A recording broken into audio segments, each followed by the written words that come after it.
Welcome to Standard Deviation. Hello, Ciara. Hi, Kevin. How's it going? You know, hanging out in my house a lot. Yeah. How you enjoying this quarantine business? I don't mind, Yeah, same. honestly. Yeah, I feel bad for people who extroverts for one, because I'm an introvert, you're an introvert. It's relatively easy for us to not interact with a bunch of people on a daily basis. But for some people, that's hard. Yeah, I only kind of feel bad for those people.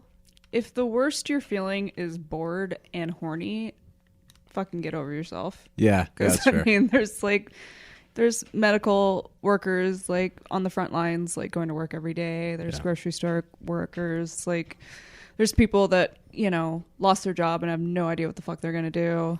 Yeah, I mostly am concerned for people with unstable mental health. There's a lot of people, whether it's anxiety or depression or whatever else, it's a lot of people who are struggling just with normal life, and this is an additional strain on them. I've read more than one article that talked about how people who normally have depression and anxiety are actually feeling pretty good right now. I feel better than usual. Yeah. Because they now have a reason to, rather than just kind of this misplaced anxiety. I was actually just talking to a friend of mine a few minutes ago, and that's what I was saying is that, like, for me, I kind of always feel like the world is ending, Mm-hmm. And so Finally, I'm right. Right. It's like the external world is starting to align with how I just feel normally, and I feel kind of better for that. It's kind of I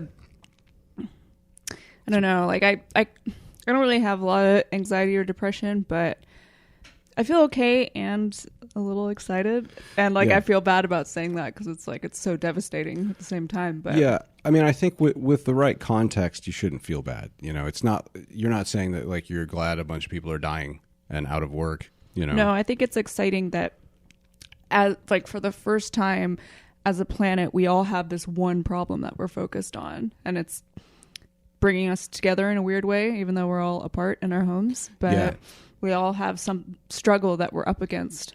Yeah, I would agree with that. That's exciting, and it adds purpose to your life. Yeah, definitely, because like this is a point where I think most people in the world are dealing with the same problem, and it is kind of unifying in that way. And I don't know how it'll play out. It could end in total disaster, could end in like moderate disaster, or it could end overall positive.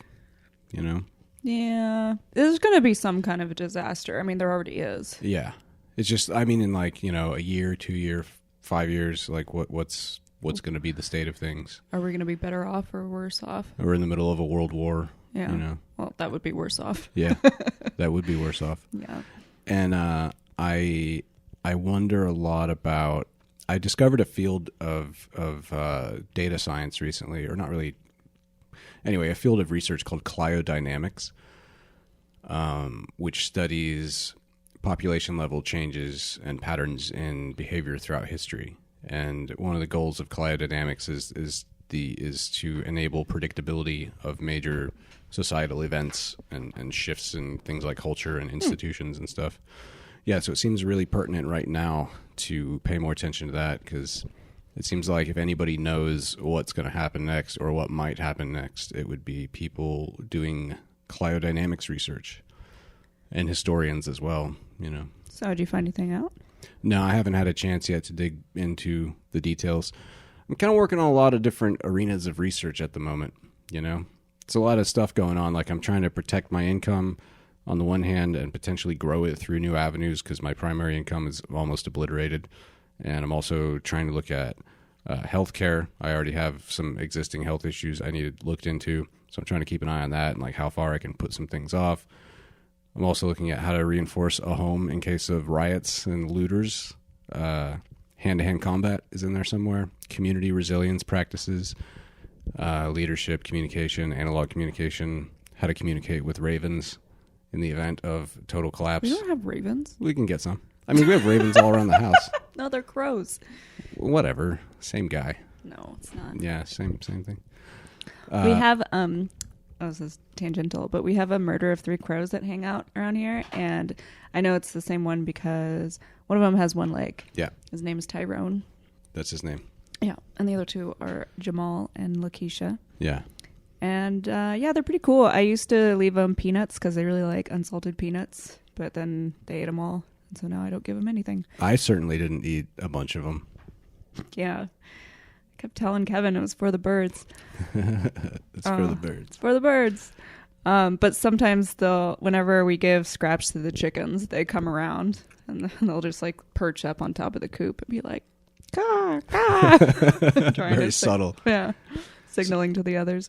So in one of the last episodes, maybe the last one, we were talking about utility disruptions as a possibility in the near future. Because I was thinking, how could this cause the end of the world, this pandemic? And I think a third world war would be the most likely scenario. And then I was thinking, what would cause that? And I think that would require major societal destabilization, like an overall weakened populace and government. And that the simplest route to that state would be a disruption of basic utilities like power and water and the internet, which isn't technically a utility but kind of counts. And I've done a little more research into that, and I'd be curious if anyone out there knows a lot about utility management or has connections. Maybe we could even have some guests on the show who know about this kind of thing, because I'm really curious.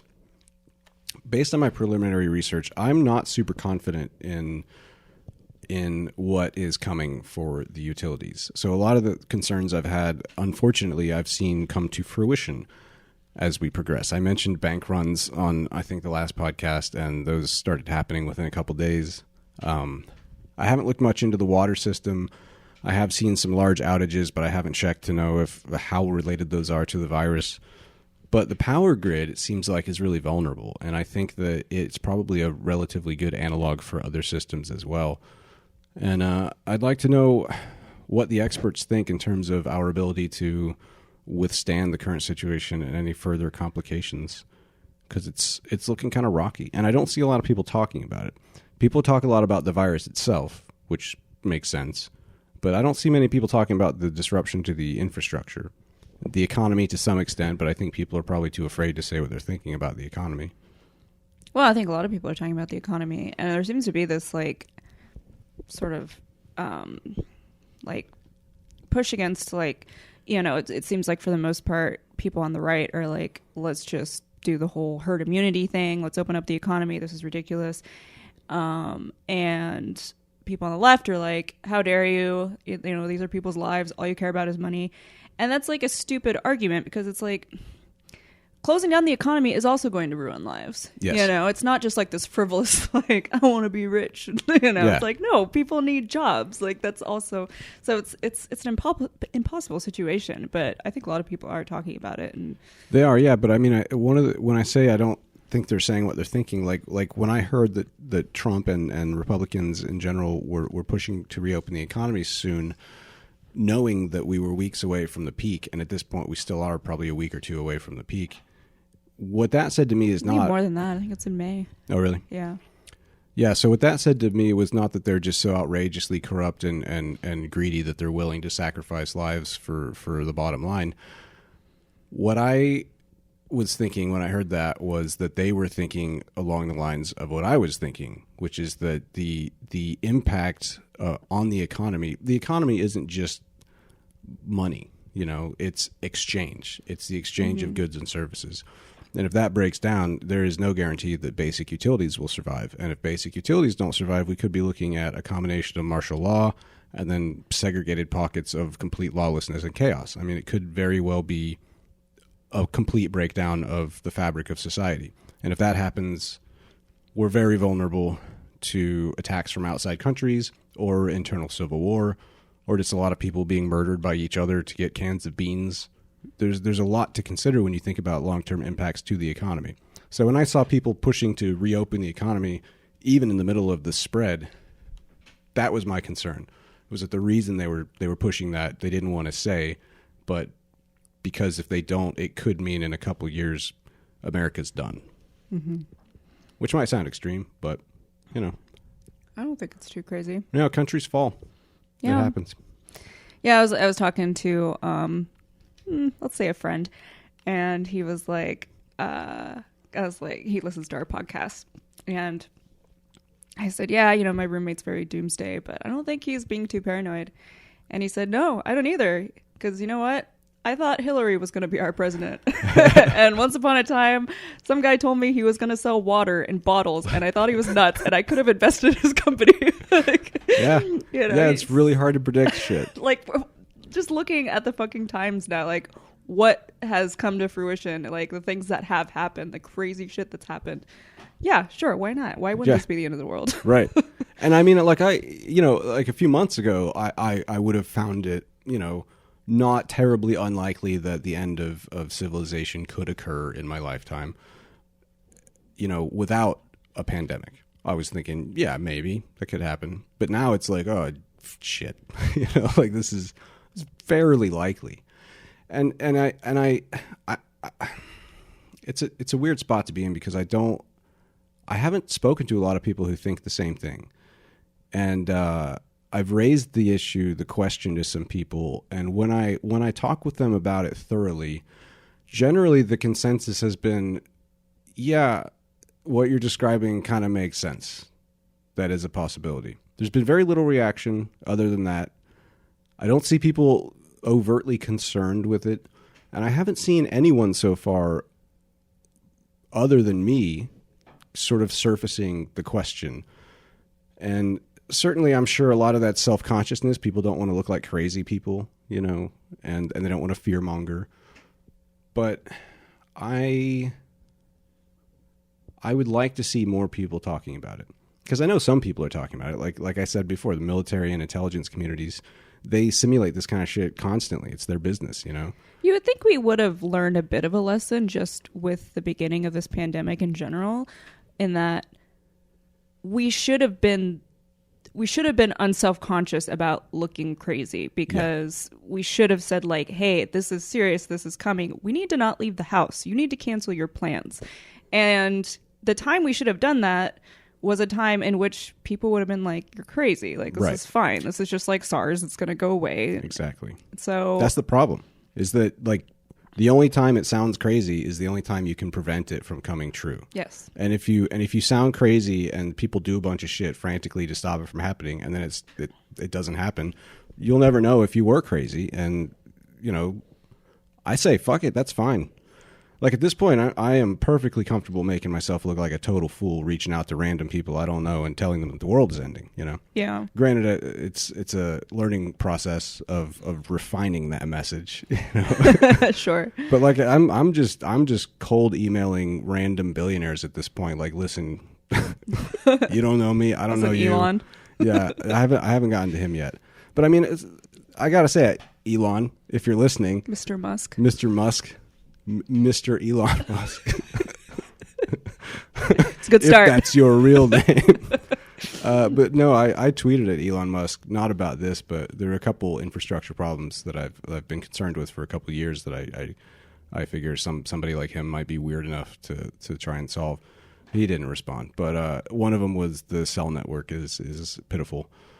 And if the internet goes, the cell network is next, because I mean the cell network is already a piece of shit, and if the internet falls and people revert to cell communication, it's already not keeping up with demand, so there's no chance it'll survive that. So why does it suck?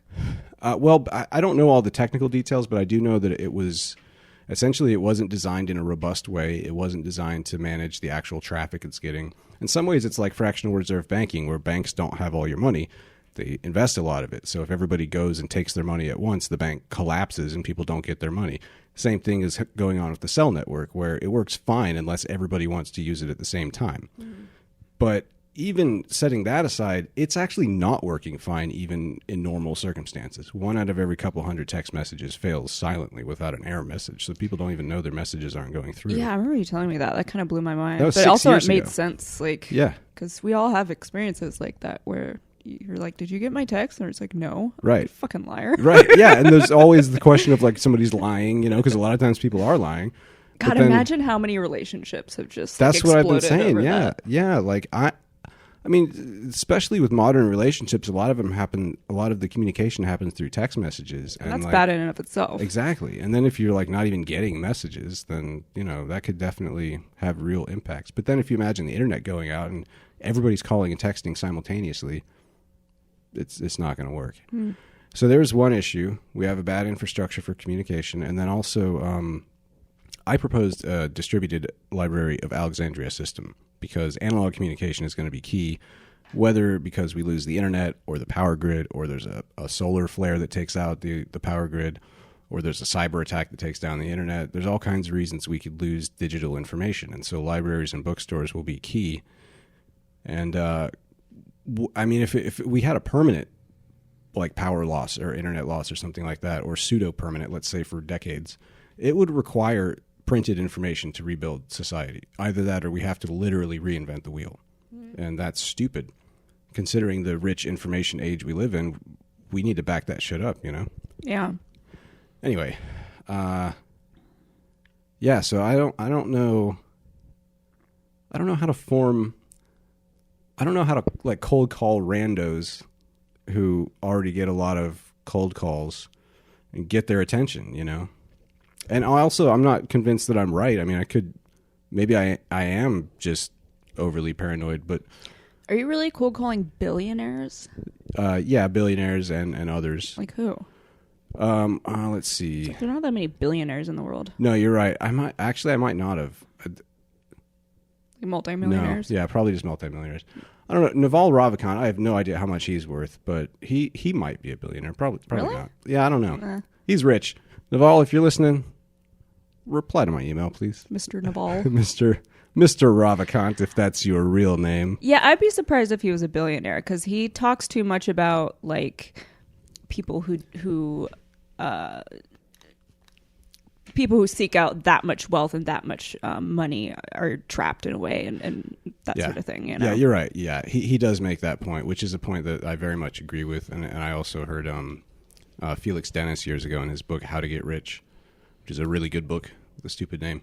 He kind of makes the same point. Like if he could do it all over again, he would have stopped around 30 million. Right. And when he wrote that, he was worth somewhere around 600 million. And he was like, honestly, the last 15 years has been kind of painful. Yeah. Just accruing and protecting wealth. That was an interesting character, that guy. He estimates that during the 80s, he spent $100 million on crack, wine, and hookers. Wow. $100 million. Damn. Yeah, that guy, yeah. Really interesting dude. And later in life, he became a poet, started writing poetry in his like 50s or something, and started planting forests. And That's nice. Yeah, he would do poetry tours where he would like just give out incredibly expensive French wines to the audience just to listen to him read his poetry, and people liked it. And he was interesting character for sure. And his book is great. It's a great memoir / instructional manual for business.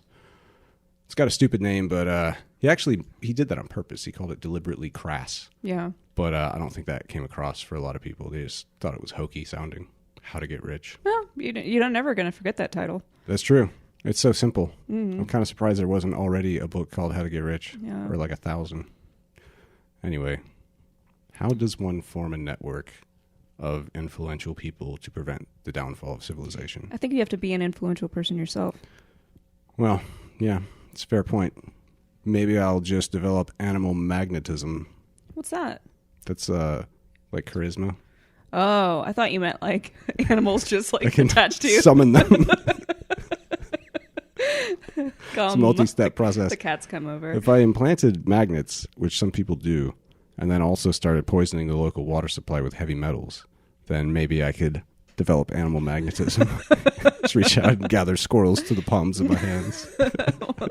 What a pointless skill. Well, not if the end of the world comes and you got to start hunting for food. Then again, you'd be eating animals contaminated with heavy metals. So You remind me of that episode of Parks and Rec when Andy they do the UN club, and Andy Andy has like Finland or something, and he trades all his resources for lions. Yeah. He goes around trading. Yeah, he traded the army for lions, and then just kept doing it, just accruing. He got every other country's lions. Yeah, he's like, I don't know if I'm doing this right, but if lions mean anything, I think I'm good.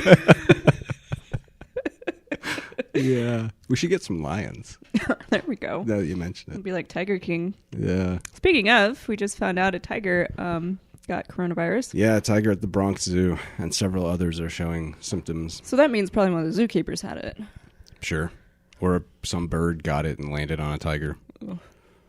So yeah, that makes it exponentially worse because there's not just human to human transmission, but animal, and there's a lot more of them than us. Yeah, and somebody on Twitter, I think it was Michael Hartle, made the point that now the neighbor's cat is a liability. Because I mean, I've also read that it can be transmitted on the bottom of your shoe. So like you can walk somewhere where the virus is on the ground, then you track it into your house, then it lives on your floor for up to 9 days or something.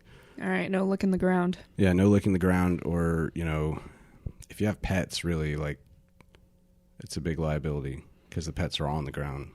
We just had a chicken die of something. Yeah. What was that? Yeah. Was it coronavirus? We should talk about that. My chicken Satan.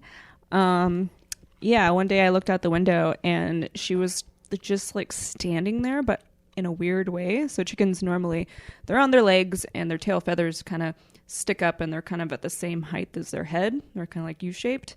And Satan was standing there with her tail feathers down, pointed towards her feet. And like her eyes were like half open, half closed.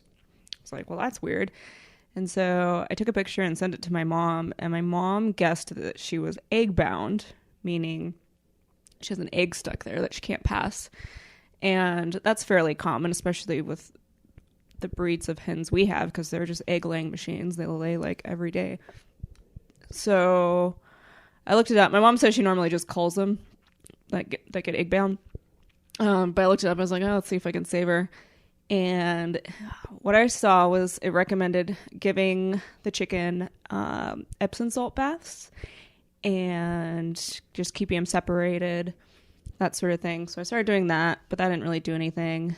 And then I decided to see if there was an egg up there, meaning I stuck my finger up her cloaca, which, fun fact, the cloaca is the bird's butthole and vagina in one. And urethra. Yeah, they have one hole for everything, for peeing, for pooping, for putting out eggs. So it's real fresh up in there. Yeah. So, and it was already gross because whatever was going on, and like she couldn't clean herself, and so her butt was just not pretty. And I couldn't find any latex gloves, so I was like, all right, well, here I go. And yeah, it's pretty gross. I didn't feel anything up there, and then the moment I pulled my finger out, it was just like all this shit came out. So gross. Yeah, you gave her an enema at one point. I don't know what that was like. What was that like? It was a lot of fun. Yeah. We both had a good time. Okay. Yeah, just gave her lots of baths. What else did we... Oh, I forced... She goes, she's eating a little bit. Like, I think I saw her sort of peck at her food and water once or twice, but not much. And so I was force feeding her. I ground up these oyster shells because it said to give them calcium. And so I ground up these oyster shells and I mixed it in water and I just started... what do you call those little droppers? Little droppers. Okay. I used a little dropper thing and just force fed her sort of watered calcium. Give her a space heater. Yeah, give her a space heater. And we just tried that for a while. And then like, she was looking weird, man. Like she went from just kind of standing weird to standing even more weird. Like she was standing the way I described before, but then also like with her wings kind of out. Like she looked like a bird statue almost. And it was kind of creepy. And then unfortunately she ended up passing away like a couple days ago, so she didn't make it. But yeah, we don't know what's wrong with her because you pointed, like I was just like, okay, egg bound, and I just accepted that. And she seemed to be exhibiting all the signs, but neither of us felt an egg up there. So it might have been a parasite or something else. We didn't really get a chance to take her to the vet and see. Yeah, it could have been a viral or bacterial infection. And we were going to take her to the vet the day after she died, but it was a weekend, so we couldn't get her in until Monday, and then she died on Sunday. Yeah, she died Sunday. Yeah, and I was thinking about doing a necropsy. Yeah, that was cutting her up. I was like, you know what? I bet Kevin will try and just do this necropsy himself. And I was like, nah, he's not that crazy. Almost. Honestly, the biggest concern I had was that I don't have the necessary equipment to be sterile. What would you... I don't understand. Like, you would have cut her open, and then what? Well, so there's two types of pathology in medicine. There's gross and microscopic, or clinical. What? There's gross? Yeah, gross meaning large scale. Oh, so okay. There's the gross it's kind? all gross. Anytime you're slicing open a chicken. There's gross and there's erotic. Yeah, right. I prefer the erotic type of cutting up dead Who birds. doesn't? But, yeah. But no, there's a gross examination, which means essentially you're looking for things that you can detect with your senses. So like smells, sights, touch, anything that's not super tiny that requires laboratory equipment to do like serum tests and stuff. Mm. And so I think that with a couple hours of research, I could have done not a high skilled necropsy, but basically I could have performed a gross dissection to figure out any obvious things. So that would mean, like, for example, I could have cut her up and seen if there was an egg trapped somewhere we couldn't feel. I could have found constipation. I could have found worms, any abnormally enlarged organs. I could have found different types of scarring, fibrosis. How would you know if it was hemorrhages. abnormally large? Just referencing diagrams and photographs from the internet. I watched a few videos of chicken necropsies. And a necropsy is essentially an autopsy. It's the same thing. We just call it an autopsy in humans because auto means self. So it's a human cutting up a human. Oh, so, but yeah. it's not yourself cutting up. I know, it's whatever. So if another chicken did the If a necropsy, it would chicken be an were- autopsy? Yep. If a chicken performed a necropsy tofu on gave- another chicken, okay. that's an autopsy. Yeah. I wonder if, because, all right, so a few years back, there was a raccoon attack on my chicken coop, and me and my boyfriend at the time caught it like as it was happening and chased the raccoon away. But this raccoon had already all but killed one of the chickens. It was kind of sad. He like got to his throat, and this chicken was like still alive with like his head like hanging off his body. And poor thing. And so we put her out of her misery, and then we're like, let's eat her. And so we plucked her feathers and like cut her open, and it was so cool to see her from the inside because we saw the egg she was about to lay. It looked like just kind of a fresh egg, and then next to that was like a slightly smaller developing egg, and next to that was another slightly smaller developing egg. And it was like this whole spiral, like you saw the whole cycle of egg production, because like I said, like some of these birds will lay like every day, so it makes sense that there's just like There's a backlog. Yeah, exactly. Yeah. So I wonder if we cut her open, we saw maybe an egg there, whether we'd be able to tell if that was like a stuck egg or not. Potentially. What I had planned to do was to film it and also take a lot of pictures with good lighting, because there's a lot of stuff I wouldn't know just looking at it was wrong, but I could then go back and reference other stuff.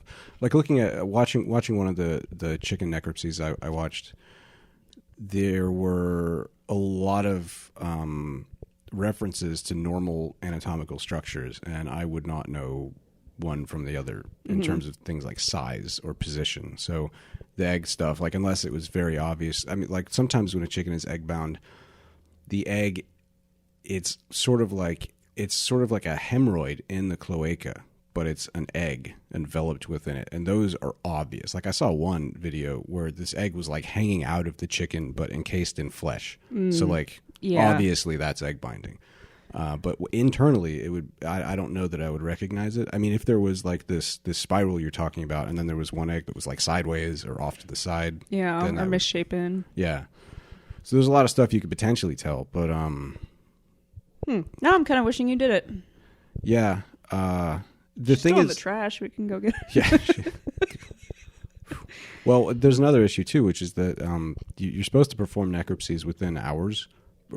Well, preferably less than hours, because No, it's too late then. yeah, well, it kind of depends on what the issue is, though, because some of that stuff would still be detectable, but some of it, just normal decomposition, would alter her normal tissues. So it becomes really hard. If it's an obscure cause of death, it would become pretty difficult to know what it is. And if it's microscopic, we can't know because we just don't have laboratory equipment. Sure.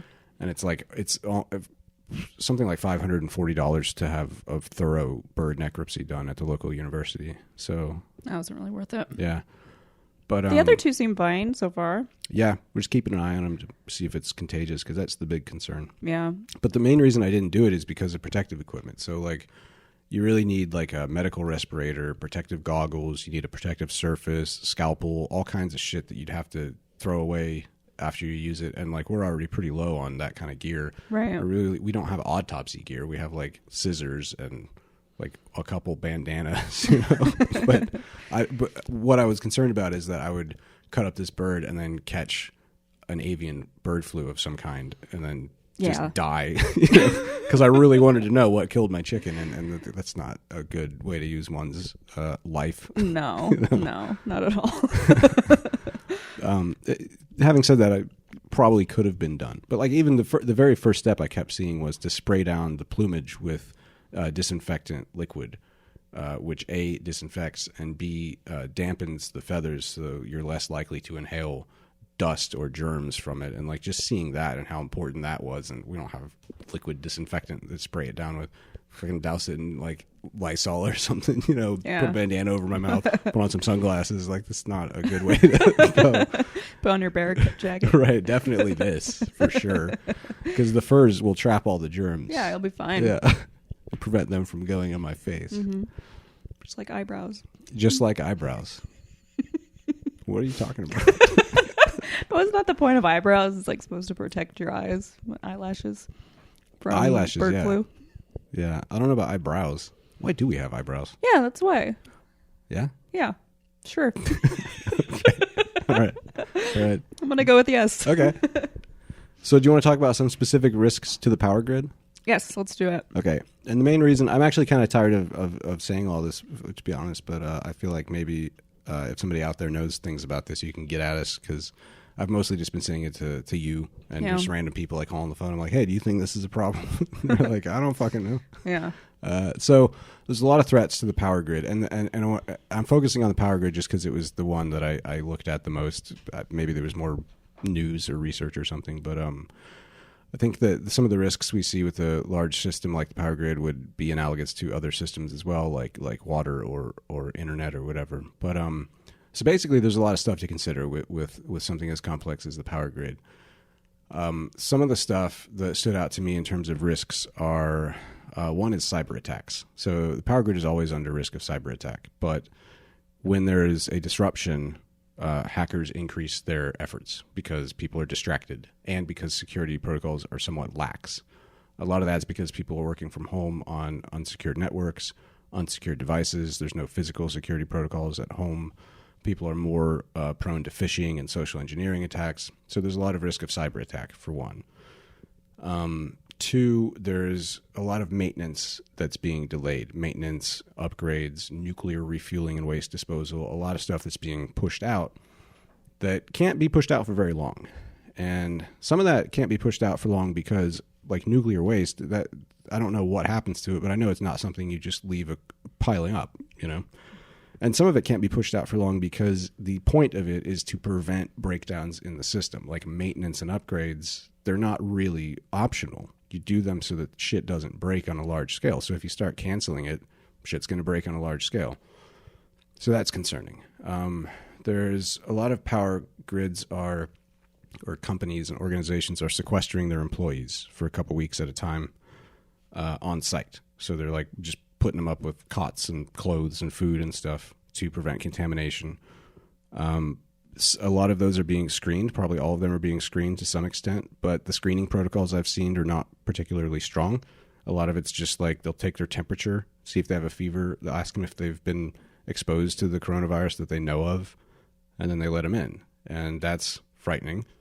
I've seen some reports from some people at somewhere in Pennsylvania at a power company that were just terrified of what they were seeing, because they were like, they had a day of training recently for like contractors, and there was no social distancing, no security protocols, no disinfectant. They were bringing in new people from across the country to train on this, maintaining this power system like a week ago. And these are some of the people being sequestered. And when you consider that the incubation period is up to 2 weeks for the virus, how are they ever going to know that they're not sequestering one person who's about to infect the whole staff? Con Ed in New York has had 3 people die already, 170 infected. That was 3 days ago when I checked. So the risk of the critical staff becoming infected is high, even with this sequestration. And also, I'm only seeing references to a couple weeks at a time of sequestration. Now, that doesn't seem adequate. Con Ed is trying a new thing where they have an indefinite cloistering, but I don't know what indefinite means. It doesn't mean forever. Maybe they mean a month when they say that. So that's a concern. A lot of the work done on power sites, what are they called? the power facilities, a lot of it has to be done on site. There's security protocols built in so that you can't remotely access some of the systems so that people don't hack them.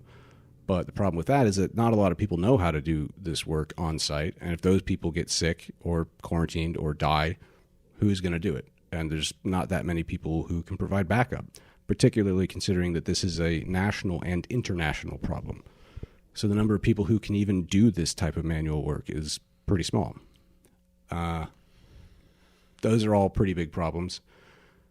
Another thing is that these response plans that are put into place and all these protocols are meant to handle one major disaster, a pandemic.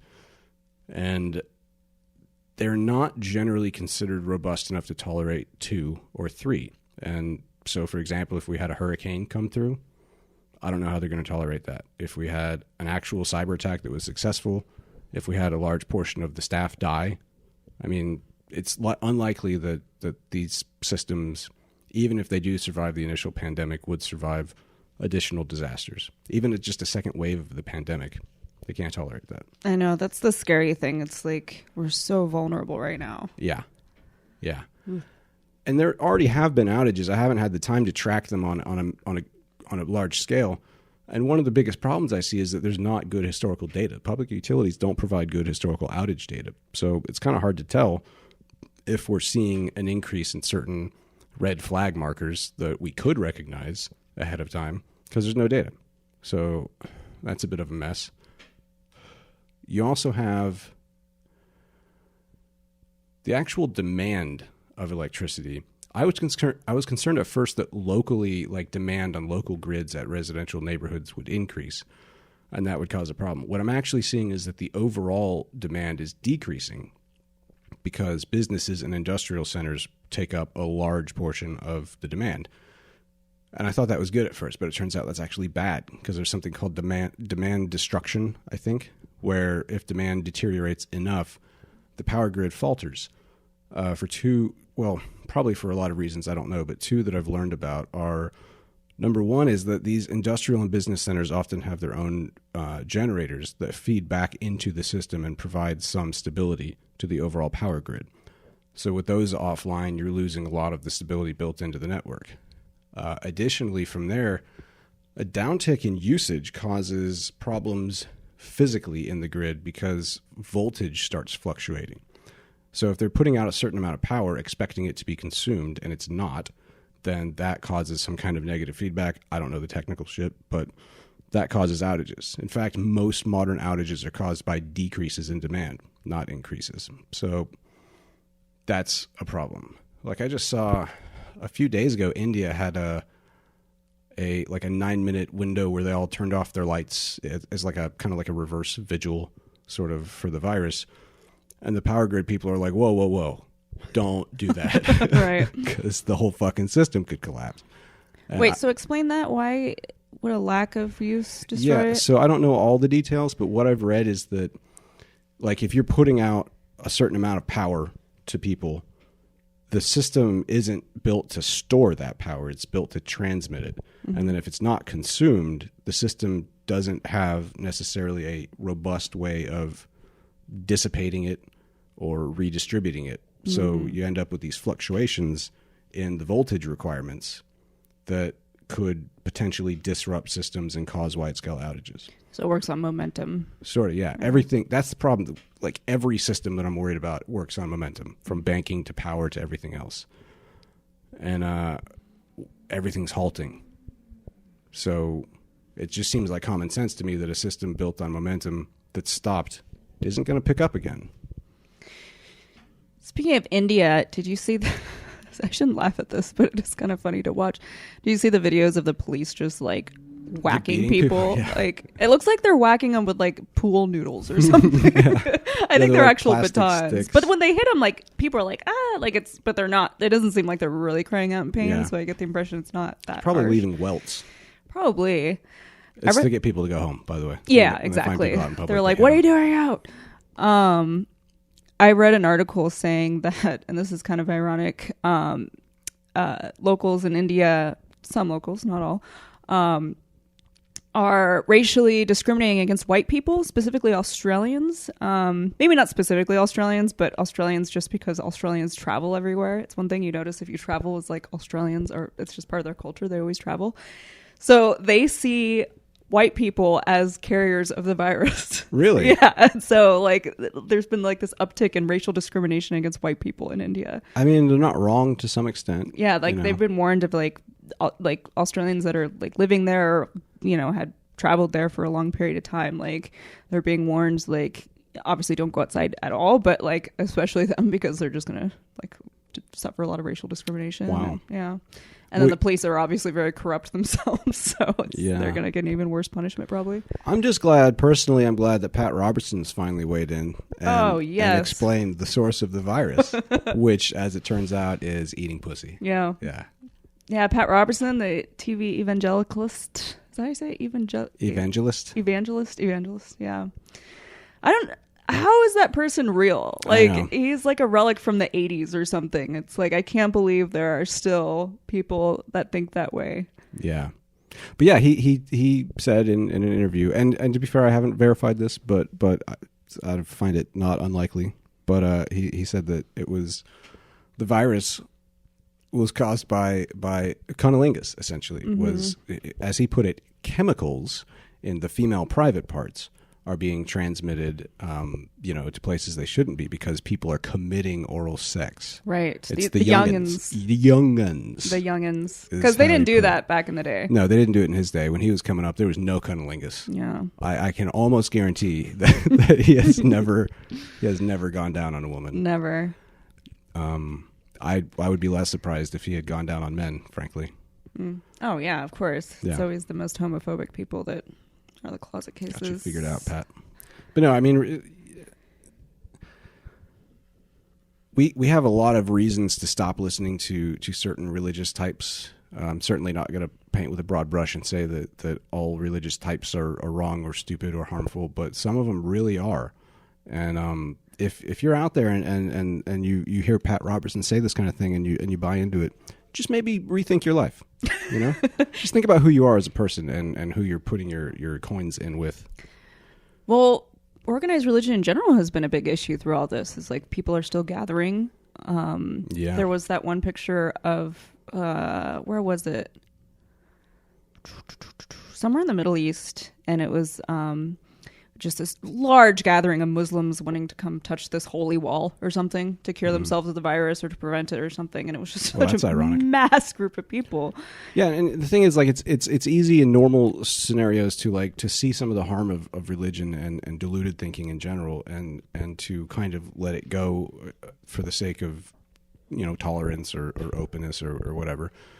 But in times like this, it really amplifies how fucking harmful religion can be, because you've got people congregating, which is the worst possible thing you can do. Religion is killing people even more than it normally kills right now. Did you see the video of the woman? There was like this back-to-back bumper traffic coming from somewhere, and it was somewhere in the Bible Belt, and I think they were saying that it was people coming back from church or whatever. And this reporter stopped one of the cars were stopped anyways, but talked to this woman in the car. He's like, "Aren't you worried about spreading the virus?" And she kept talking about how she has Jesus's blood all over her, and so she's fine. And she's like, "I'm not going to get sick." And he's like, "Well, you could transmit it to someone else." And she's like, "I have Jesus's blood. I go to the grocery store every day." Why did... And the ironic thing is she was wearing a seatbelt. So of course, Jesus's blood it's only good against viruses. How weird all religions are so fucking weird, and it's so funny to think that your religion isn't weird when you're talking about your prophet's blood all over you. Right. What the fuck? And I've just started seeing that in the last couple of days. Is that a thing? Why are people saying they have Jesus's blood all over them? I don't know. That's weird. I mean, don't you... You should wash yourself, maybe, because the virus is going around. Well, you drink his blood, don't you? Yeah. Blood and body. I've actually read that eating the virus may not be so harmful because of stomach acid or something. I am really concerned about the messaging we're getting about this shit. That's another thing I want to talk to you about. So, what do you think of the fucking CDC? I'm pissed at them. Now they're telling us that masks are useful. Honestly, like Did they just figure it out, or were they lying to us? Yeah, what I'm doing is I'm keeping like a loose bead on what they're saying and just the general advice, but I'm mostly referencing what I already know about communicable diseases, because a lot of the shit you're hearing is not true. There's just stupid shit being said. Like I've heard that the masks not working thing was spread because they were expecting a shortage and they wanted medical staff to have access, so they just lied to the public and said masks don't help you. And I don't know if that's true, but regardless, I am seeing a lot of dumb conflicting information that doesn't make any sense. Like, I was reading this article about whether it's safe to order takeout, and it was saying that there are no reported cases of the virus being transmitted through food preparation, and so you're probably fine. And first of all, like, come on. Really? Why not? Yeah, you know, like, not? Let's see some science behind this. And then in the same article, there was like an interjection that was like a separate font. I don't know why they were drawing attention to this or why it was interjected, but it was like, by the way, the virus can live on cardboard and plastic surfaces for days at a time. It's like, well, you're telling me in the same article that there's no reported cases of people getting it from food containers, but that it can live on food containers for months at a time.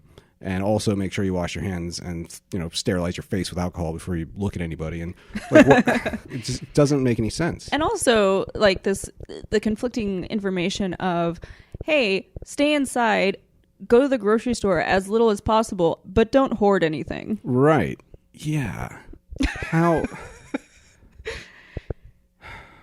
But the mask thing is like really pissing me off because I was so confused. I was like, how could masks not help? I gotta say, you were, while I was ignoring all that shit, you were pointing out some very obvious like contradictions in what they were saying. Yeah, and you know what? It makes sense that they would have lied to us because they think like, look, we have a shortage and it's more important that our medical professionals have them than the general public. Fine.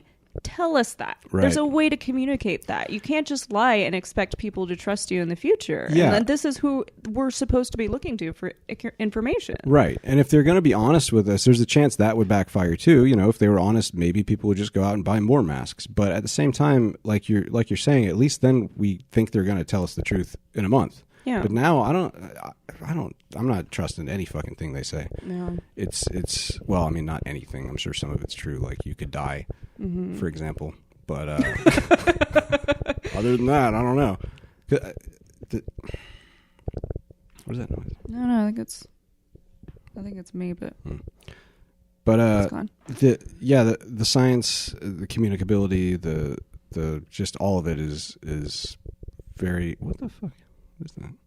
I think it's fine. It's very untrustworthy. But at the same time, there's certain stuff that you already know. You know, like you already know, don't get too close to people if you think they're sick. Don't touch things they touch. Wash your hands. Wash surfaces. I'm sticking mostly with that. When I hear things like you know, I can track it in because the neighbor cat stepped on the front step, and then I stepped on the front step, and then, you know, our cat stepped where I stepped and then sat on my lap, and then now I'm dead in a week. Like that kind of stuff. I don't know that there's a ton I can do about that. Really? Yeah. I mean, if I were certain that kind of transmission were happening, then yes, there are measures I could take to prevent that. But without knowing how any of this works, it's a tough call. Mm. And considering it can live for a week or two at a time on surfaces, I mean, like if we get food delivered and we throw away the box immediately, sterilize the wrapper, and then, you know, forget to sterilize the counter where we set the can that came out of the wrapper that came out of the box, and then a week later I touch the counter or something, like there's limitations to how much one can feasibly address without losing one's mind. Yeah. And we're relatively smart people. Yeah. There's a lot of dummies out there. Yeah. I mean, there's a lot of people that still aren't taking it seriously in terms of like going outside and like hanging out with people. Yeah. I saw this like little clip recently. I think it was in the UK of this park. And it was funny because someone angled the way they took the picture. They took it so that in the forefront there was this sign that said lawn closed, and in the back it was just tons of people having picnics and little gatherings. And sure. That's ironic that it takes a quarantine to get people to go out and enjoy nature. I know. All of a sudden people that just want to like stay inside and flip through their phone are just like, no, I want to ride a bike. Yeah. Which, to be fair, I don't think there's any harm in like going out on a bike ride by yourself or whatever. And I guess in theory, like going to a park, but the problem is when everyone wants to do that, then all of a sudden there's a crowd, and then it becomes a problem. I saw another video of these cops in Maui giving people tickets that were on the beach. Like, get the fuck off, like we're closed. And I think they were trying to figure out if they were tourists or not.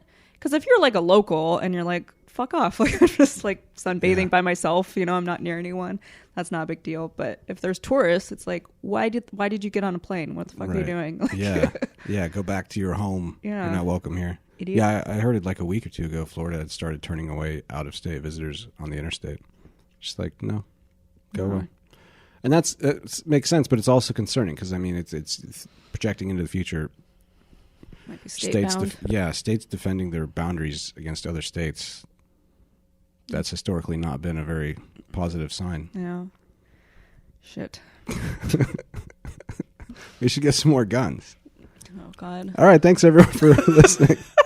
No, I think we're done. Are you done? Yeah, I'm done. Yeah. Done with this shit. Do you want to play Pandemic? Yeah, we should. By the way, guys, if you noticed here, they're watching us. We got the game Pandemic. I was actually just telling my friend Robert, because I only tried to play this game once. And it was funny because he was trying to figure it out and trying to teach us. But I think we played it wrong and it wasn't very fun. But now that I'm in a real pandemic, maybe we were right all along. It's just not very fun. and we're doing it all wrong. Oh, God. There are no winners. Womp womp. All right. Bye, guys. Hopefully we'll see you next week. Check out standardpodcast.com. Bye.